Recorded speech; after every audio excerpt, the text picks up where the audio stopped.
ఎవరైతే ఈ languages నేర్చుకుంటారో opportunities ఏ విధంగా ఉండే అవకాశం ఉంటుంది అంటారు?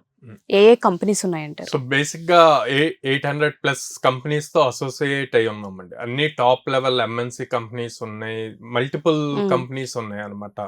లైక్ ప్రోడక్ట్ బేస్డ్ కంపెనీస్ తీసుకుంటే రెడ్ బస్ ఉంది, సర్వీస్ బేస్డ్ లో HCL టెక్నాలజీస్ ఉంది, తర్వాత TCS, విప్రో, ఇన్ఫోసిస్, ఇన్ఫిటిక్ ఎగ్జామ్స్ రాస్తారు, ఎడ్జ్వర్వ్ అని చెప్పి ఉంది, మార్గన్ స్టాన్లీ అని టాప్ బేస్డ్ కంపెనీ. ఇట్లా మల్టిపుల్ కంపెనీస్ ఉన్నాయండి, ఈ కంపెనీ ఆ కంపెనీ లేదు. సో వీటన్నిటిలో కూడా మన స్టూడెంట్స్ ఉన్నారు. సో ఇందులో మళ్ళీ ప్రొడక్ట్ బేస్డ్ ఉంటది, సర్వీస్ బేస్డ్ ఉంటది. ఈ 2 బేసిస్ మీద కంపెనీస్ ఉన్నాయి, ఆపర్చునిటీస్ కూడా ఉన్నాయి. ఆపర్చునిటీస్ ఉన్నాయి. Okay. సో ఇప్పుడు మీరు రిమోట్ గురించి మాట్లాడే ఎంఐసి, ఇదంతా ప్రొడక్ట్ బేస్డ్ అవును. కిందకి వస్తుంది. సో అక్కడ మీరు ఇప్పుడు ఆ రిమోట్ లో నాట్ ఓన్లీ, ఇప్పుడు ఆ రిమోట్ వచ్చేసి బేసిక్ గా ఈసీఈ ట్రిపుల్ ఎలక్ట్రికల్ వాళ్ళ రిలేటెడ్ Yes, అనుకుంటారు అవును. అంతా.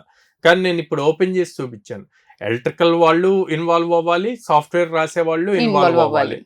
ఇప్పుడు ఎక్కువగా ఈ రెండు వచ్చిన నాలెడ్జ్ ఉన్న వాళ్ళని తీసుకుంటున్నారు, ఎక్కువ Yes. ప్రిఫరెన్స్ ఇస్తున్నారు. సో అందుకే ప్రతిదీ స్కిల్ ఓరియంటెడ్ గా నేర్చుకోవాలి అన్నది ఇంపార్టెంట్. ఓకే.